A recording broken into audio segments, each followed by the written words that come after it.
بسم الله الرحمن الرحيم الحمد لله رب العالمين والصلاة والسلام على الحبيب المصطفى أبي القاسم محمد اللهم صل على محمد وآل محمد اللهم صل على محمد وآل محمد اللهم صل على محمد وآل وآله الطيبين الطاهرين وأصحابه المنتجبين ومن تبعه بإحسان إلى يوم الدين اللهم بحق محمد وآل محمد عليك صل على محمد وآل محمد وارزقنا ووالدينا وأزواجنا وأولادنا وذرياتنا من بعدنا حب محمد وآل محمد اللهم أحينا على ذلك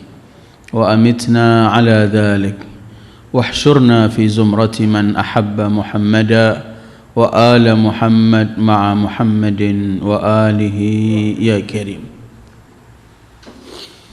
أعوذ بالله من الشيطان الرجيم إن الذين يكتمون ما أنزلنا من البينات والهدى من بعد ما بيناه للناس في الكتاب أولئك يلعنهم الله ويلعنهم اللاعنون إلا الذين تابوا وأصلحوا وبينوا فأولئك أتوب عليهم وأنا التواب الرحيم إن الذين كفروا وماتوا وهم كفار أولئك عليهم لعنة الله والملائكة والناس أجمعين خالدين فيها لا يخفف عنهم العذاب ولا هم ينظرون صدق الله العلي العظيم أيها الإخوة السلام عليكم ورحمة الله وبركاته.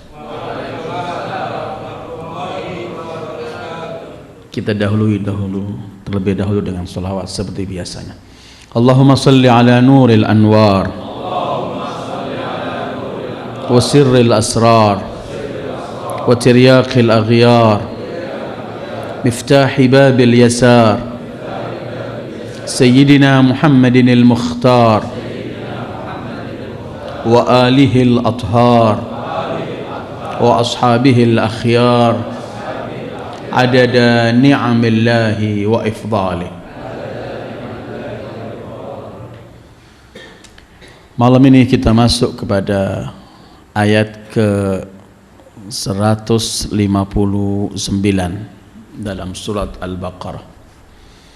Kajian kita minggu yang lalu berkaitan dengan Safa dan Marwah dan bagaimana cerita Siti Hajar ketika mencari air untuk putranya Ismail. Minggu lalu banyak kajian yang kita ambil pelajaran dari cerita dan ketentuan Allah sehingga dijadikan satu kewajiban ketika kita melaksanakan umrah dan haji. Bagaimana seorang wanita yang tidak putus asa mencari dan akhirnya diberi oleh Allah. Malam ini kajian kita masih pada ayat berikutnya berkaitan dengan mereka orang-orang yang memiliki ilmu tapi menutupi kebenaran. Ilmu yang mereka miliki itu mereka tutupi, mereka enggak sampaikan kepada yang lain. Mereka kasarnya mereka disebut ulama su, yang ingin menyampaikan hal-hal yang saja yang sesuai dengan keinginannya dan enggak memberatkannya. Para mufassirin menyebutkan sebab nuzul ayat ini, awal khitabnya Allah membicarakan mengenai ulama Yahud dan ulama Nasara, yang mana mereka telah diberi oleh Allah kitab Taurat dan Injil melalui nabi mereka Musa dan Isa alaihima wa ala nabiyina wa alihi salatu wassalam. Sementara di dalam kitab Taurat dan Al-Injil itu sendiri, di situ penuh menceritakan dengan detail mengenai sifat-sifat Rasulullah sallallahu alaihi wasallam, mengenai kebenaran Islam yang dibawa Rasulullah, mengenai kebenaran risalah yang diserukan Rasulullah. Tetapi mereka kemudian menutupi semua itu, atau mereka putar balikkan arti dengan sekehendak mereka sendiri. Untuk mereka kemudian diturunkan ayat ini, yang mana menegaskan Allah bahwa mereka dengan perilaku yang mereka lakukan ini, mereka dikutuk oleh Allah, dilaknat oleh Allah, dan dilaknat oleh seluruh makhluk Allah. Tetapi sebagaimana Al-Quran dengan kaidah yang selalu kita ingatkan, al-ibrah bi'umumil lafzi la bi khususis sabab, bahwa ayat itu diikuti, dikaji dengan lafaz yang ada, bukan hanya berhenti dengan sabab nuzulnya. Kalau sabab nuzulnya untuk mereka para ulama Yahudi dan Nasara awal turunnya, bukan berarti ayat ini hanya untuk mereka, tetapi ayat ini berjalan sepanjang kehidupan siapapun ulama yang memiliki sifat-sifat seperti ulama Yahudi dan Nasara untuk menutup-nutupi kebenaran, maka mereka terkena pada ayat-ayat semacam ini.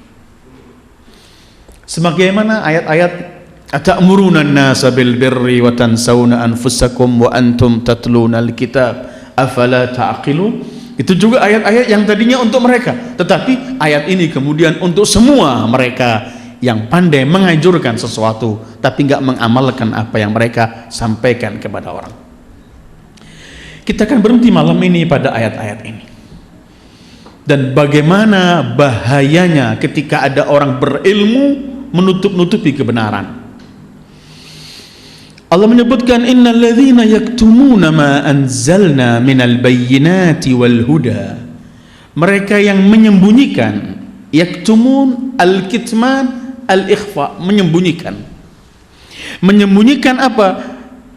Ma anzalna, yang kami Allah turunkan dari al-bayyinat. Bayyinat itu adalah ketentuan-ketentuan Allah yang gamblang dan nyata, dari argumen-argumen mengenai kekuasaan Allah, mengenai keasahan Allah, mengenai risalah Allah. Ini semua namanya al-bayyinat, jamak dari kalimat bayyinah yang artinya jelas. Mereka yang menutup-nutupi, yang menyembunyikan apa yang kami turunkan dengan hal-hal yang gamblang jelas mengenai kebesaran Allah dan semuanya, wal huda, mengenai petunjuk-petunjuk yang Allah berikan. Alladzina yaktumuna ma anzalna minal bayyinati wal huda, dan semua petunjuk-petunjuk min ba'di ma bayyannahu linnas, min ba'di ma bayyannahu linnasi fil kitab, setelah kami jelaskan, kami sampaikan kepada seluruh manusia yang ada pada kitab yang kami turunkan. Artinya ketika Allah menurunkan al-bayyinat, yaitu argumen-argumen mengenai kekuasaan Allah, kebesaran Allah, mengenai keasahan Allah, dan mengenai risalah, mengenai perintah dan larangan Allah, dan mengenai semua petunjuk-petunjuk yang memang Allah turunkan kepada kita dalam kitab, kepada nabi mereka, untuk umat manusia semuanya, yang harusnya sampai pada semua umat manusia, tapi mereka sembunyikan. Saya masih ingin bacakan ayat dengan letter luck, baru kita akan berhenti dengan mereka yang menyembunyikan apa yang kami turunkan dari ketentuan-ketentuan Allah dan petunjuk Allah setelah kami jelaskan kepada umat manusia di dalam kitab. Ulaika yal'anuhumullah, mereka itu dilaknat oleh Allah. Laknat itu dalam bahasa Arab al-la'an at-tard, diusir, artinya diusir dari rahmat Allah, dijauhkan dari rahmat Allah, dikutuk oleh Allah, dan dilaknat oleh semua yang melaknat. Siapa semua di sini? Para malaikat, manusia, bahkan seluruh makhluk Allah. Seluruh makhluk Allah ini ikut melaknat. Kita mendengar dalam hadis yang sahih, Rasul pernah menyampaikan begini, para malaikat itu menghamparkan sayapnya untuk rela diincai bagi orang atau ditunggangi bagi orang yang menuntut ilmu. Kemudian kita mendengar Rasulullah bersabda, orang yang menuntut ilmu, mengkaji ilmu, semua mendoakan, termasuk ikan-ikan di laut ikut mendoakan. Sebaliknya, yang mempunyai ilmu itu kemudian menggunakan ilmu bukan pada tempatnya, atau menyembunyikan atau memutarbalikkan ilmu itu, maka semua yang seyogyanya mendoakan berubah menjadi melaknat semua. Wa na'udzubillah. Ulaika yal'anuhumullah wa yal'anuhumu al-la'in. Ayyuhal ikhwah, ilmu itu adalah anugerah Allah yang besar. Ilmu itu apabila digunakan kepada yang ditentukan oleh Allah, pasti akan mewarnai kehidupan ini dengan warna yang lain. Ilmu itu apabila disampaikan dengan sebenar-benarnya, dengan sejujurnya, pasti akan membawa perubahan dalam kehidupan manusia, karena ilmu itu akan menerangi kehidupan mereka. Al-ilmu nur, ilmu itu cahaya. Tetapi apabila ilmu itu kemudian digunakan sebagai senjata untuk kepentingan-kepentingan tertentu, kelompok tertentu, kepentingan pribadi, kepentingan hal-hal semacam itu, maka ilmu itu menjadi bencana besar bagi pemiliknya, bagi orang masyarakat sekitarnya, dan bagi alam wujud ini semua berbahaya. Karena itu Allah mengutuk orang yang memutarbalikkan ilmu, karena seharusnya ilmu ini harus disampaikan dengan yang sebenarnya, karena itu merupakan hadiah Allah, pemberian Allah, maka harus disampaikan. Tetapi kenapa ada orang menyembunyikan kebenaran, memilah-milah ilmu itu? Yang enak bagi dirinya ia sampaikan, yang berat bagi kedudukannya, yang berat bagi dirinya karena nggak mampu atau semuanya ia sembunyikan. Kenapa orang menyembunyikan ilmu? Kenapa orang yang berilmu kemudian menyembunyikan ilmunya? Mungkin ada beberapa sebab. Antara lain karena dia ingin agar orang-orang itu tetap bodoh, karena ia menikmati kebodohan orang. Banyak orang bodoh ini diperas oleh para ulama-ulama yang zalim, sehingga mereka tidak akan sampaikan ilmu-ilmu sebenarnya, karena mereka ingin bahwa dia ini tetap menjadi makanan saya. Fa inna al-jahil matiyatu al-alimidz zalim. Orang bodoh itu kendaraannya orang alim yang zalim, akan dipergunakan, diperalat seenak dia. Maka dia tidak akan menyampaikan hal-hal yang penting, hal-hal yang dianggap kalau orang itu tahu nanti berubah sikapnya. Itu pertama. Ada kedua, orang tidak menyampaikan ilmu yang sebenarnya karena dia cuma menjaga perasaan orang yang ia ingin ambil keuntungan dari orang itu. Kalau ia sampaikan yang sebenarnya, takut-takut nanti ia tidak lagi mampu memperoleh apa yang ia inginkan. Contoh, dia bersahabat dengan orang kaya yang suka riba, dia akan enggan memberikan dalil-dalil kuat mengenai riba karena orang itu akan jauh dari dia. Contoh, ada seorang yang mempunyai kedudukan melakukan perbuatan zalim, dia tidak akan mampu menegur si zalim ini karena ia masih ingin tetap akrab dengan dia untuk mengambil kepentingan darinya.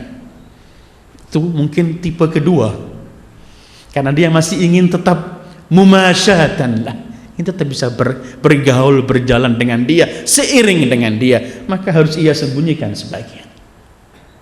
Atau ketiga, dia tidak mau resiko, dia ingin selamat sudah, tidak mau resiko. Kalau saya sampaikan amal ma'ruf dan kebenaran ini, nanti saya punya resiko, saya ingin aman saja, biar sudah, tidak mau saya sampaikan.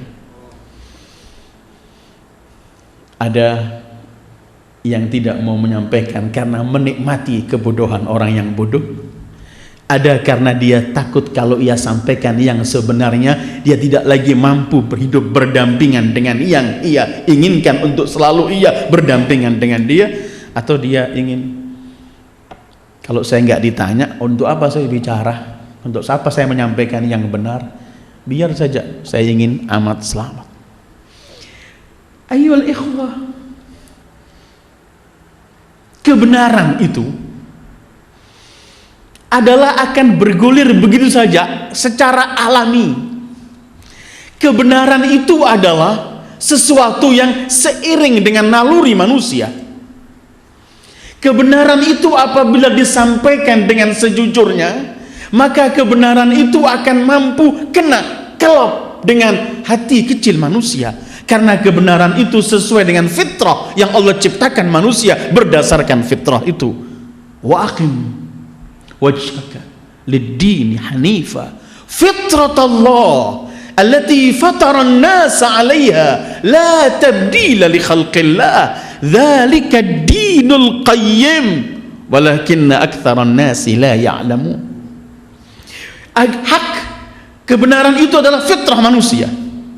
Manusia apabila tidak diisi oleh hal-hal yang negatif, tidak ditakut-takuti, tidak dirangsang dengan hal-hal yang keji, ketika manusia masih ikut dengan hatinya, masih mengikuti kejujuran hatinya, masih hidup dengan naluri fitrahnya, pasti akan menerima kebenaran, pasti fitrah Allah. Karena itu orang yang menyembunyikan kebenaran itu sama dengan orang yang membendung kebenaran, wa na'udzubillah. Sama persis.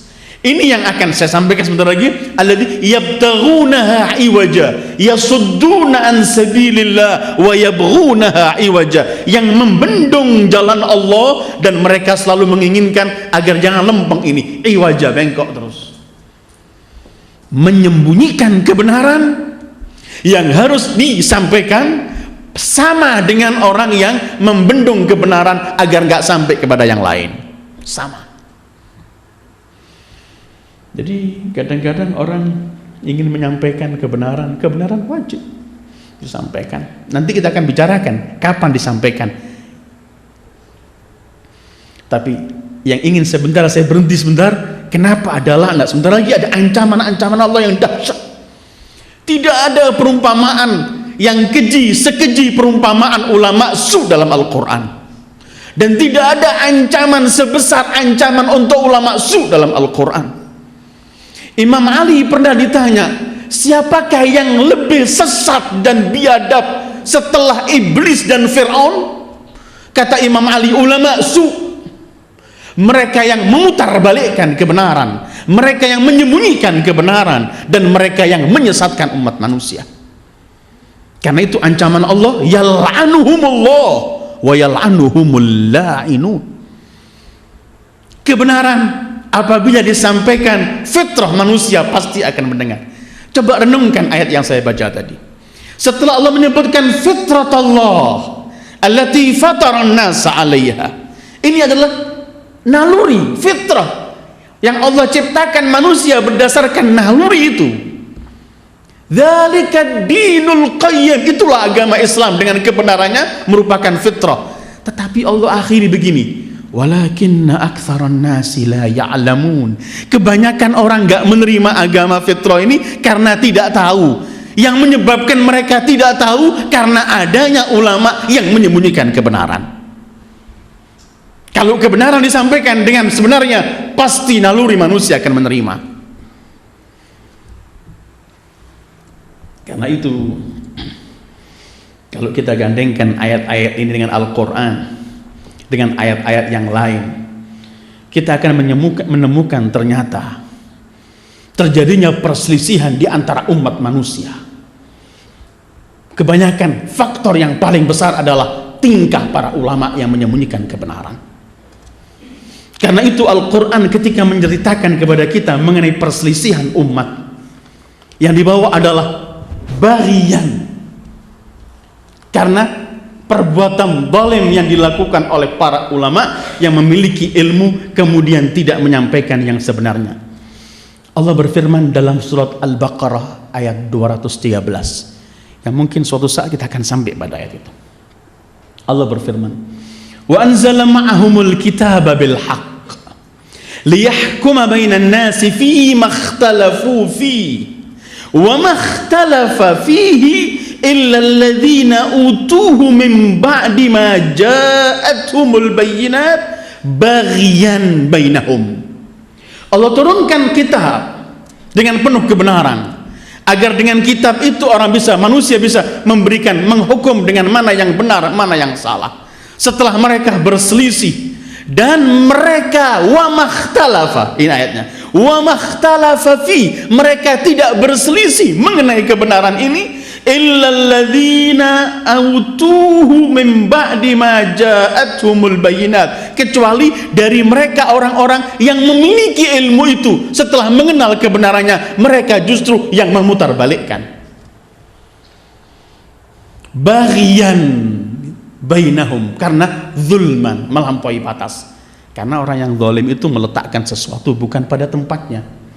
Ulama ini Allah telah ambil sumpah untuk menyampaikan ilmu yang mereka miliki. Dalam Ali Imran 187 Allah pernah menyebutkan begini, a'udzubillahi minasyaitonir rajim, wa id akhadallahu mitsaqal ladzina utul kitab latubayyinunnahu linnas wala taktumuna. Allah telah mengambil sumpah kepada mereka orang-orang yang diberi Alkitab, yaitu para ulama Yahud, ulama Nasara, dan ulama Ahlul Quran, semua ulama, agar apa? Latubayyinunnahu linnas, agar kalian sampaikan kepada manusia, wala taktumuna, dan jangan disembunyikan. Ini yang Allah ambil sumpah untuk para ulama, latubayyinunnahu linnas wala taktumuna. Karena itu kemudian mereka berselisih ternyata bibaghihim atau baghiyan, karena kedurjanaan mereka dan dosa yang mereka lakukan. Jadi setiap ada perselisihan ini karena tingkah orang-orang tertentu yang memutarbalikkan kebenaran atau menyembunyikan kebenaran, dan mereka itu sebenarnya orang-orang yang berbuat zalim. Karena itu ketika Allah mendefinisikan orang zalim kelak di akhirat, Allah definisikan bahwa mereka itu adalah yang membendung kebenaran. 44 dan 45 Al-A'raf Allah berfirman semacam ini. A'udzubillahi minasyaitonir rajim. Fa'adzana mu'adzdhinun an la'natullah 'alal zalimin alladzina yasudduna an sabilillah wa yabghunaha 'iwaja. Kelak akan disampaikan di padang mahsyar kan, bahwa laknat Allah terhadap orang-orang yang zalim. Siapa mereka itu? Allah meneruskan ayatnya, mereka yang membendung, yasuddun, dari jalan Allah, membendung agar kebenaran tidak sampai, wa yabghunaha 'iwaja, mereka tidak menginginkan kelempeng, tapi mereka menginginkan iwaja, bengkok dan zigzag. Innal ladzina yaktumuna ma anzalna minal bayyinat wal huda min ba'di ma bayyanahu lin-nasi fil kitab ulaika yal'anuhumullah wa yal'anuhumul la'inun. Mereka akan dikutuk oleh Allah. Apa artinya dilaknat Allah? Artinya dijauhkan dari rahmatnya, masuk ke golongan dan rombongan iblis, karena iblis adalah makhluk pertama yang mendapat kutukan Allah.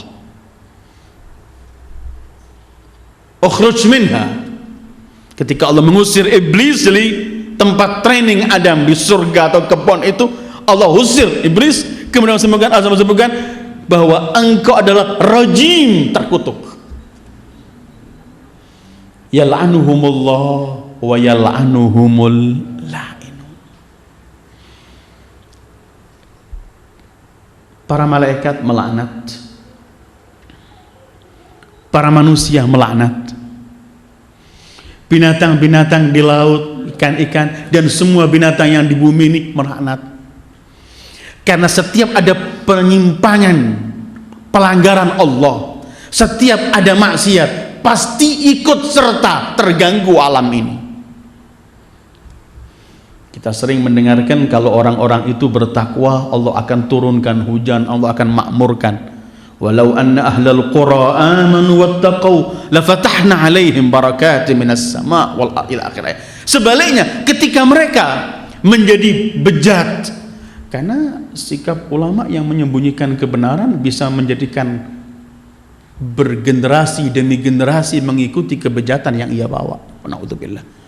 Maka bisa juga orang, apalagi kalau ulama itu tidak menyontohkan keindahan pada dirinya, kemudian orang mengikutinya karena dia dianggap figur dan ulama, ternyata ia melakukan perbuatan jelek, orang yang mengikuti dia tersebar kemana-mana kejelekan, akhirnya juga bencana begitu banyak, hujan ditahan oleh Allah dan bermacam-macam, sehingga binatang-binatang juga ikut melaknat gara-gara kami semua ikut mendapatkan kutukan semacam itu isyaratnya.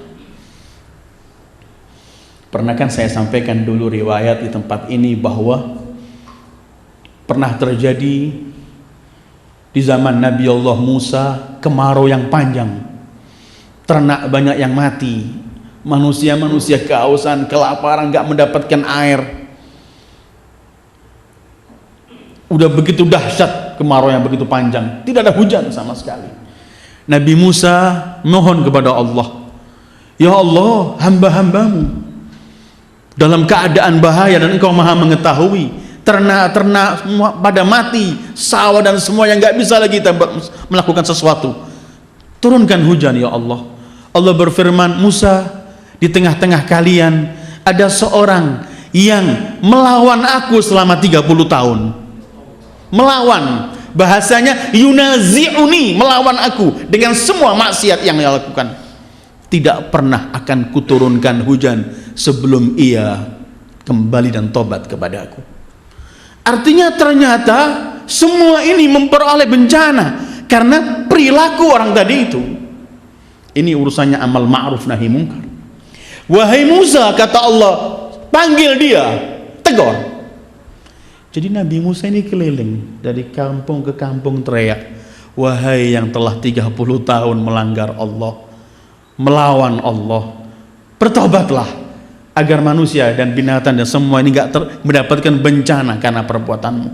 Nabi Musa keliling dari kampung ke kampung karena Allah gak menyebutkan siapa dia. Allah memerintahkan Musa agar mencari orang itu. Sampai Musa pergi ke kampung yang orang itu di situ dan mendengarkan teriakan Musa. Orang itu spontan mengatakan, pasti yang diinginkan Musa itu aku orangnya. Celaka aku, celaka kata dia. Tapi kalau aku sekarang keluar mengaku di hadapan Musa, telah akan nampak semua dan semua orang mengetahui bahwa aku orang yang bejat. Tapi kalau aku tidak keluar, orang Allah akan menahan air, hujan dan semua karena aku. Kemudian yang mengangkat tangan mengatakan, ya Allah, ketika aku melanggar engkau, aku dikalahkan oleh hawa nafsuku dan semuanya. Tapi aku sekarang tidak mau orang semua sengsara karena aku. Aku sekarang menghadap kepadamu, ampunilah aku ya Allah. Nangis orang, menyesal. Nabi Musa masih jalan, tidak lama angin, awan tebal, hujan begitu deras, semua menikmati. Ketika hujan, Nabi Musa bersyukur, tapi Nabi Musa bertanya pada Allah, ya Allah, orang yang engkau perintahkan agar ku cari belum kutemukan, tapi hujan sudah turun. Allah berfirman, ya Musa, demi semua kekuasaan dan kemegahanku, aku turunkan hujan ya karena orang itu. Kata Nabi Musa, ya Allah, tunjukkan kepada aku siapa dia. Jawaban Allah, Musa, 30 tahun ia melanggar aku tutupi namanya. Apakah setelah ia tobat aku akan sohorkan namanya di hadapan Bani Israel? Tidak, wahai Musa. Tetapi ada hubungan. Ada hubungan. Sekali lagi, karena itu kemudian Allah menyebutkan yal'anuhumullah wa yal'anuhumul la'in. Ini bahayanya orang yang memiliki ilmu tapi nggak digunakan ilmunya untuk mendekatkan diri kepada Allah. Karena itu dalam hadis yang sahih Rasulullah pernah bersabda, siapa yang ditanya mengenai ilmu dan dia tahu jawabannya tapi dia katamahu, menyembunyikan, uljima bilijan min nar yaumal qiyamah, akan diletakkan, diberikan api di mulutnya kelak di hari kiamat. Mulut ini yang semestinya di dunia mampu menyampaikan kebenaran, tapi dia tutupi kebenaran, kelak mulut ini akan ditumbal api oleh Allah di hari kiamat. Na'udzubillah. Kapan orang menyampaikan? Ayyul ikhwah, memang bukan semua kebenaran bisa disampaikan, dan bukan semua yang bisa disampaikan. Ada tempat, ada waktu, dan ada siapa. Karena para nabi pun yang wajib menyampaikan semua yang Allah turunkan. Tetap para nabi itu memperoleh bimbingan dari Allah. Ulimna an la nukalliman nas illa ala qadri uqulihim au kama qal, bahwa kami diperintahkan untuk berbicara manusia sesuai yang mampu diterima oleh akal manusia. Ada kebenaran-kebenaran yang ketika menyampaikannya harus melihat siapa yang diajak bicara, memang ada. Tapi ada kebenaran-kebenaran yang gamblang, yang mampu diterima oleh semuanya, untuk mengatakan kalau ini hukumnya halal, kalau ini hukumnya haram, tidak ada perselisihan. Kalau hal ini salat wajib, kalau ini, itu hal-hal yang simpel yang tidak boleh dirahasiakan. Walaupun cara menyampaikan ada, tapi itu dalam bab yang lain. Tapi kebenaran harus disampaikan dengan cara yang diizinkan oleh Allah. Kapan disampaikan? Pasti kepada siapa dan kapan waktunya. Begitu Imam Ali pernah mengajarkan pada kita, bukan semua yang kita ketahui mampu kita sampaikan, dan bukan semua yang mampu bisa kita sampaikan, tapi tetap melihat sikon dan kondisi, tetapi tidak tergolong yang menyembunyikan kebenaran.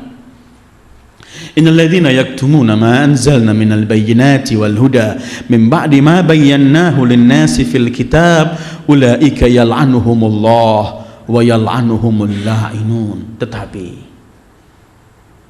Allah tidak pernah menutup pintu taubatnya. Tadi kita mendengar 30 tahun orang melanggar Allah, begitu dia taubat diterima oleh Allah dan disembunyikan. Hatta Nabi Musa tidak diberitahu siapa namanya. Karena itu ayat semacam setelah menampakkan kemurkaan Allah, karena laknat itu adalah mengusir dengan nampak kemurkaannya. Setelah Allah menampakkan kemurkaannya, melaknat dan mengkutuk, Allah masih akhiri illal ladzina tabu wa aslahu wa bayyanu fa ulaika atubu alaihim wa ana tawwabur rahim. Kecuali orang yang taubat. Ini kita tunjukkan bagaimana Allah itu memiliki rahmat yang begitu besar. Orang yang seyogianya perusak, penghancur dan semuanya, dan mendapatkan kutukan Allah, mendapatkan kutukan semua makhluknya, tetapi Allah masih mengatakan ada pintu taubat. Ada yang ingin memperbaiki, silakan. Dan Allah ketika menyebutkan taubat ini illal ladzina tabu, artinya kembali kepada Allah. Orang 1000 kali maksiat, 1000 kali taubat diterima oleh Allah dan gak pernah tertutup. Taubat Allah diterima tanpa kita meremehkan maksiat, tanpa kita meremehkan ketentuan-ketentuan yang telah Allah tentukan. Illal ladzina tabu wa aslahu, memperbaiki dirinya. Jadi menyesal. Karena taubat itu adalah at-taubatu an-nadam, pertamanya menyesal dia.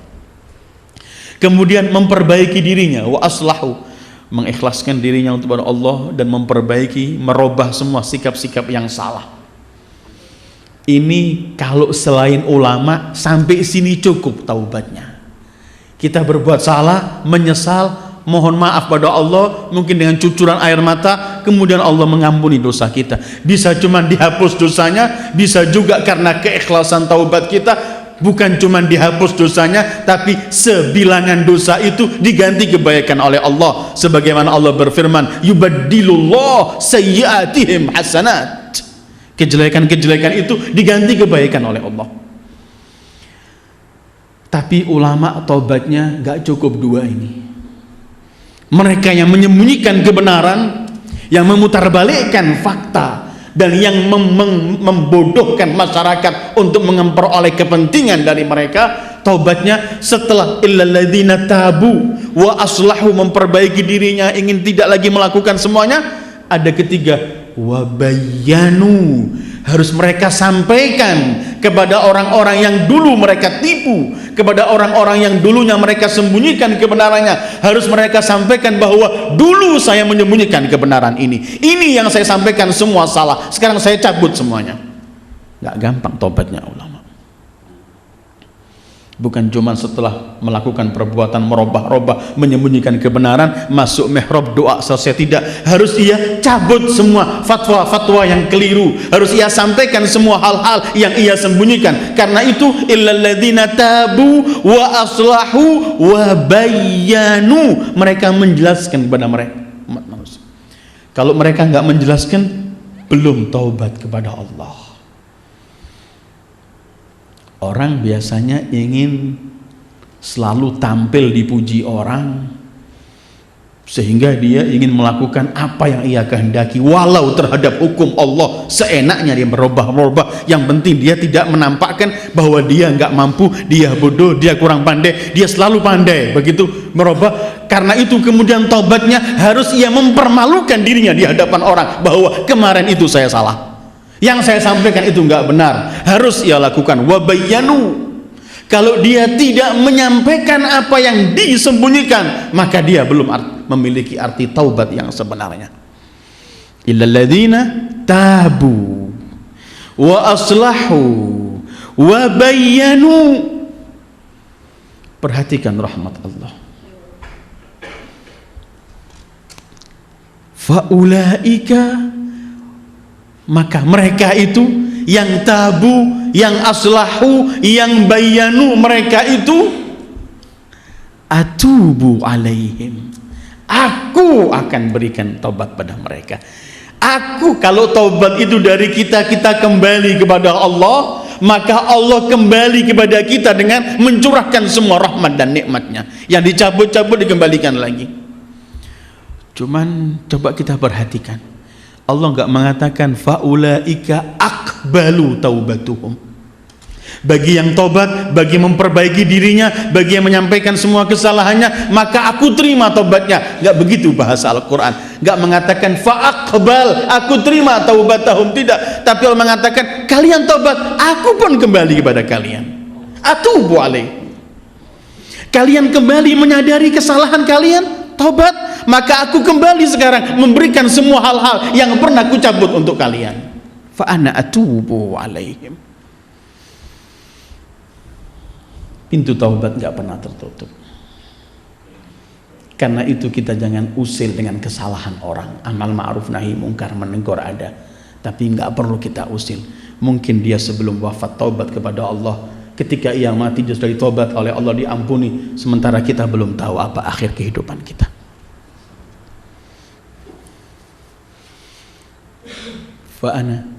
Faulaika atubu, pakai atubu. Terus Allah sebutkan wa ana at-tawwab ar-rahim.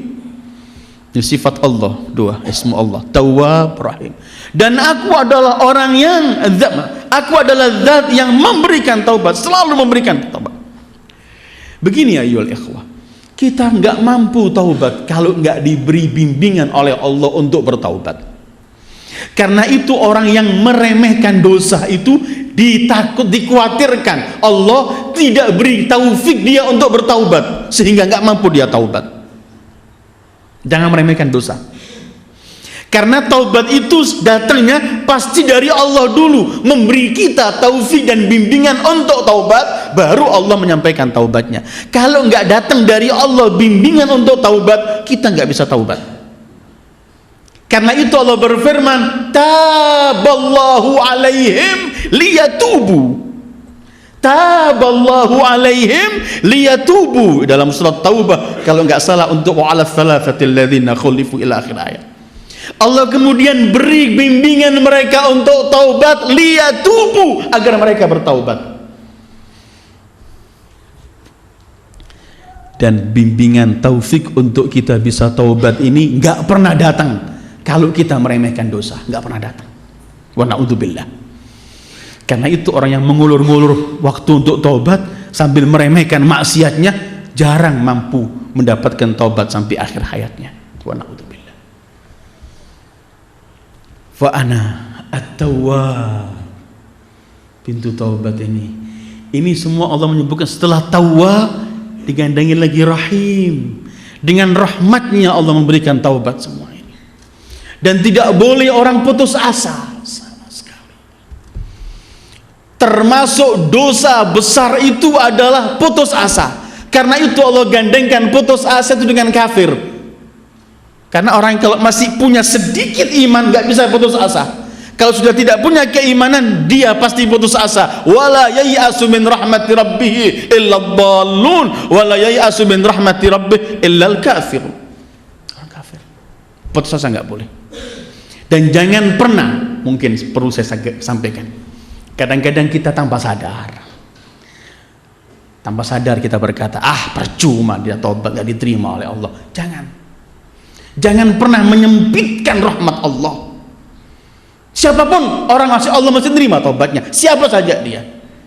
Jangan pernah kita mengatakan percuma Allah nggak menampilkan tobat, Allah nggak menerima. Jangan. Karena ada dalam riwayat-riwayat tertentu Allah menyebutkan, kalau ada orang meremehkan hambaku yang kembali kepadaku, maka aku akan berkata, siapa engkau? Aku akan terima dia dan enyahlah engkau. Wa na'udzubillah. Jangan kita meremehkan orang yang taubat. Karena putus asa itu lebih dahsyat dosanya. Putus asa lebih besar. Dan ketika Allah menyebutkan sirah mubalagha tawwab, setelah tawwab rahim, itu gunanya memang ulama yang menyembunyikan hak itu besar dosanya, tetapi kita akan nampak bahwa taubat dan rahmat Allah, ampunan Allah lebih besar kalau mereka mau taubat.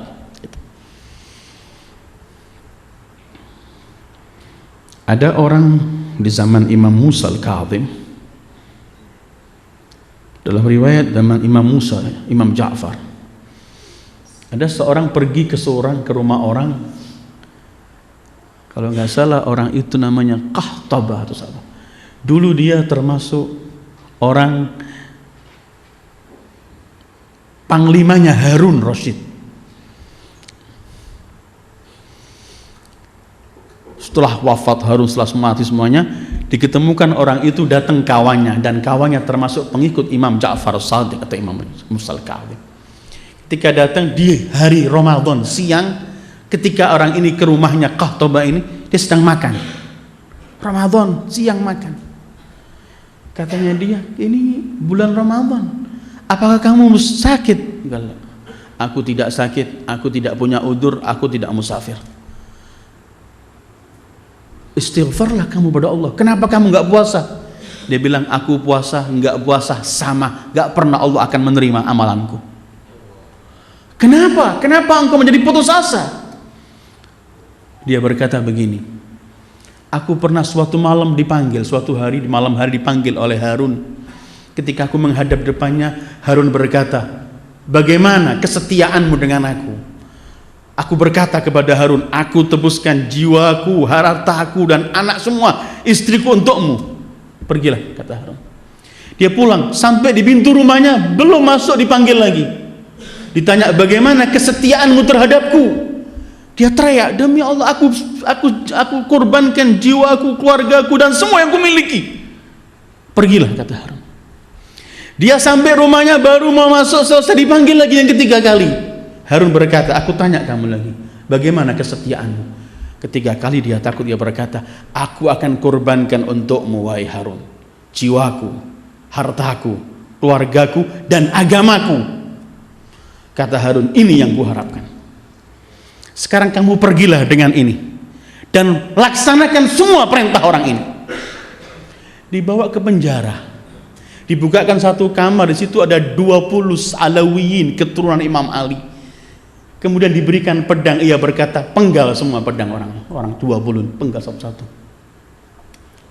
Dibukakan pintu kedua, dibilang penggal mereka semua itu. Dibukakan pintu ketiga, semalam loh ini ya. Dibenggalkan pintu ketiga, di situ dipenggal ada satu orang di sisa, satu orang tua di kamar ketiga ini, janggutnya putih, semuanya menangis. Semua sudah dipenggal, tinggal satu orang ini menangis. Ia berkata, kenapa engkau menangis?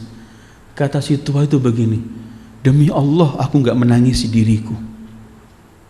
Kenapa kamu? Aku menangisi engkau. Kenapa engkau menangisi aku? Aku tidak tahu dengan wajah apa kamu akan berhadapan dengan ibuku Fatimah kelak di mahsyar. Kata dia, jatuh pedang, aku nggak mampu melakukan.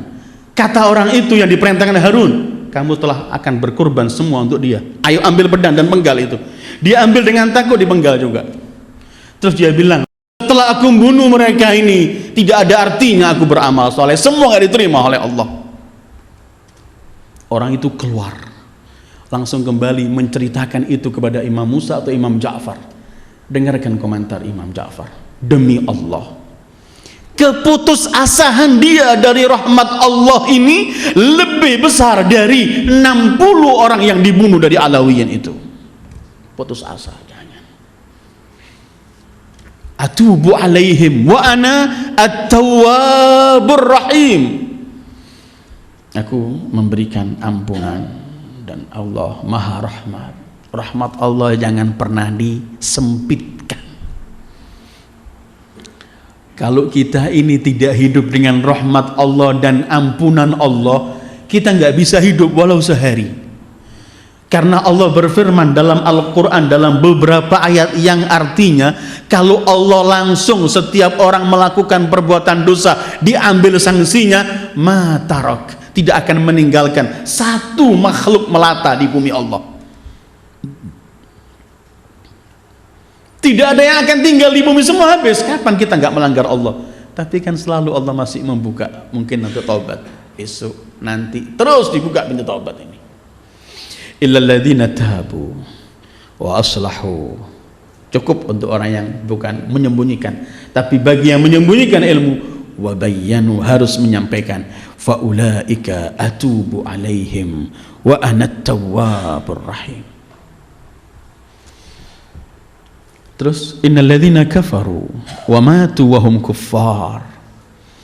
Tapi bagi mereka orang-orang ulama ahlul kitab yang menyembunyikan sifat-sifat Rasulullah, menyembunyikan kebenaran yang ada dalam buku-buku mereka, sampai mati tidak taubat, tetap kafir, tidak menerima kebenaran, maka ulaika alaihim la'natullah wal malaikati wan nasi ajma'in.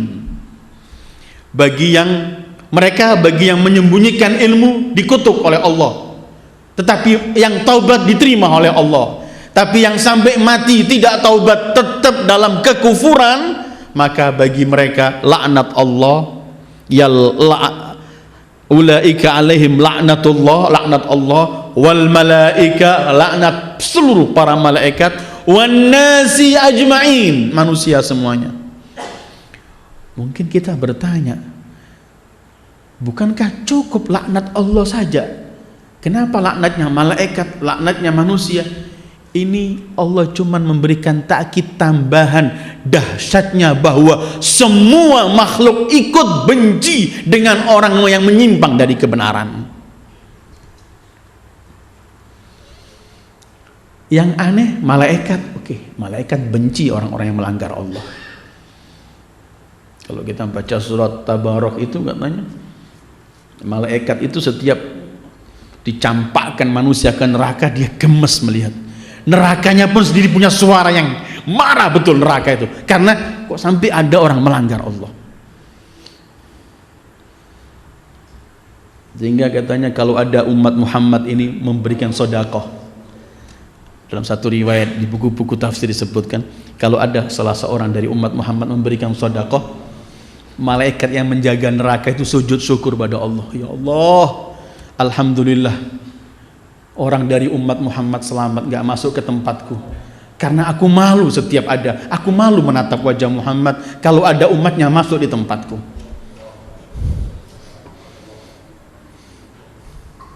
Malaikat neraka jadi taghayyudan, benci, dan semua makhluk.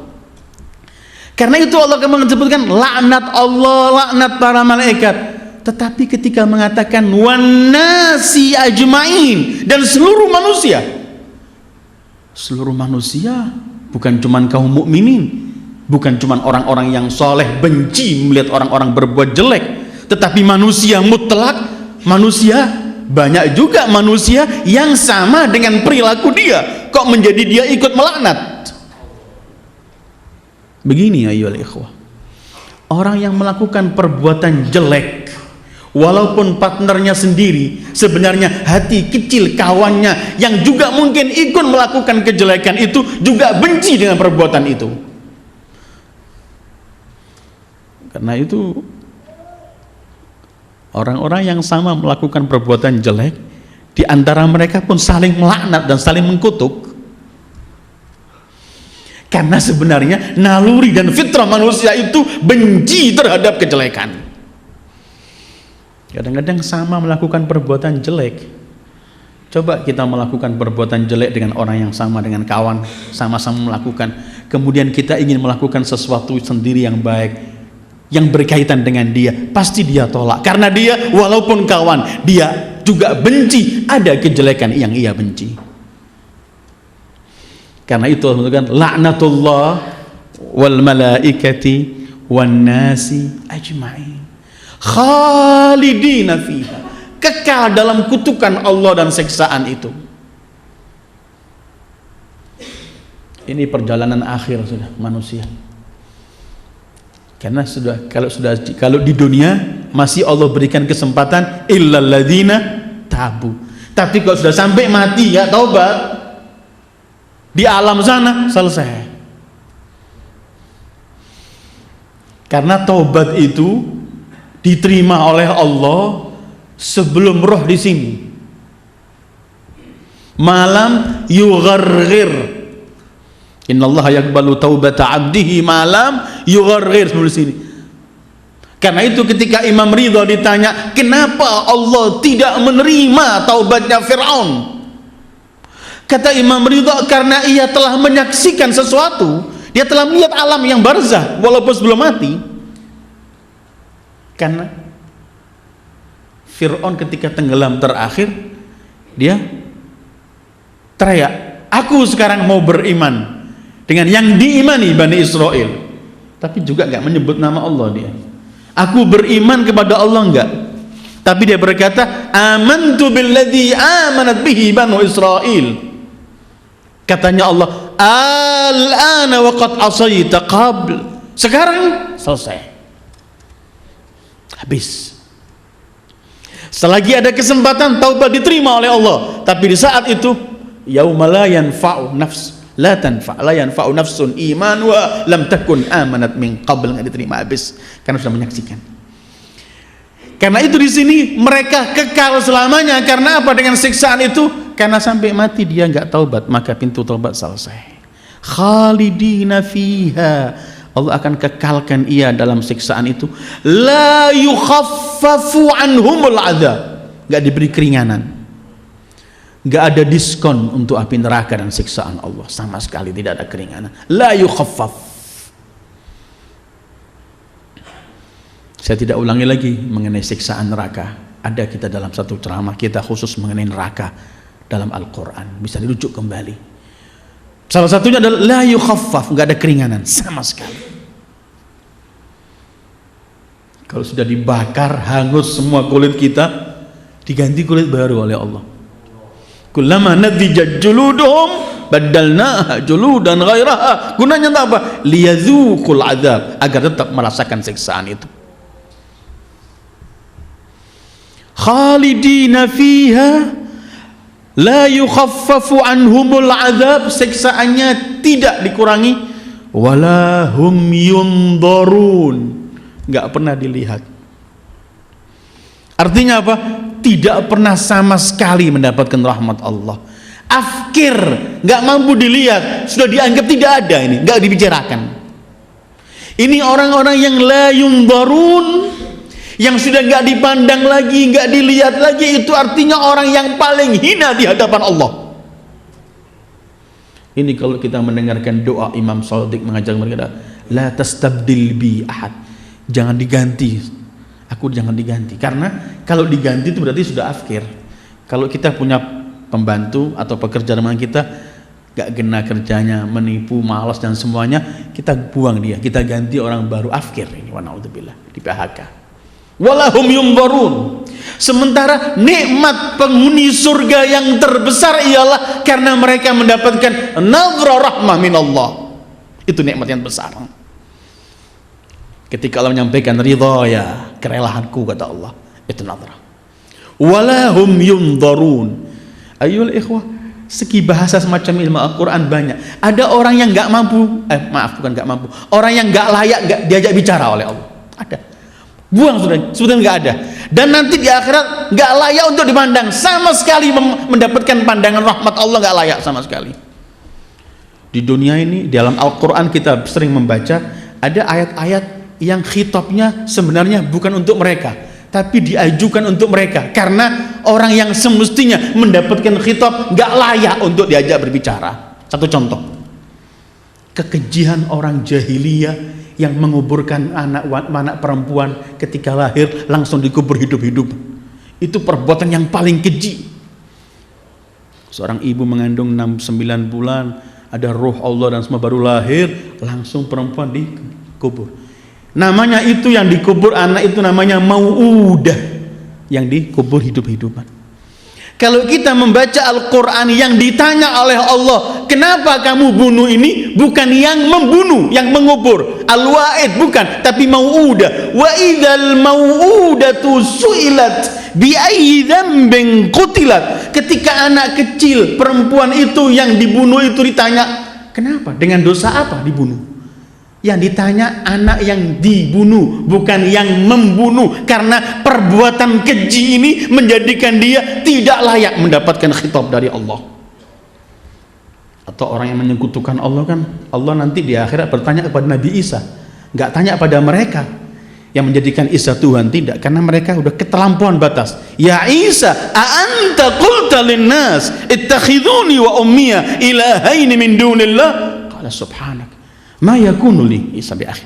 Tapi yang diajak, hei Isa, apakah kamu yang memerintahkan orang-orang untuk menyembah engkau dan ibumu? Allah nggak tanya pada mereka yang menyembah Isa, karena sebenarnya sudah nggak layak diajak bicara, mereka melampaui batas. Begitu juga kelak orang-orang yang kekal di neraka, mati tidak taubat dengan semua penyimpangan-penyimpangan dari ilmu yang Allah turunkan, khalidina fiha la yukhaffafu anhumul adzabu wala hum yundharun, dan enggak mendapatkan pandangan rahmat sama sekali dari Allah. Ini kajian kita pada malam ini berkaitan dengan besarnya dosa orang menyembunyikan pengetahuan yang harusnya diambil manfaatnya untuk manusia. Wassallallahu ala khairi khalqi Muhammad wa alihi ajma'in. Wassalamualaikum warahmatullahi wabarakatuh.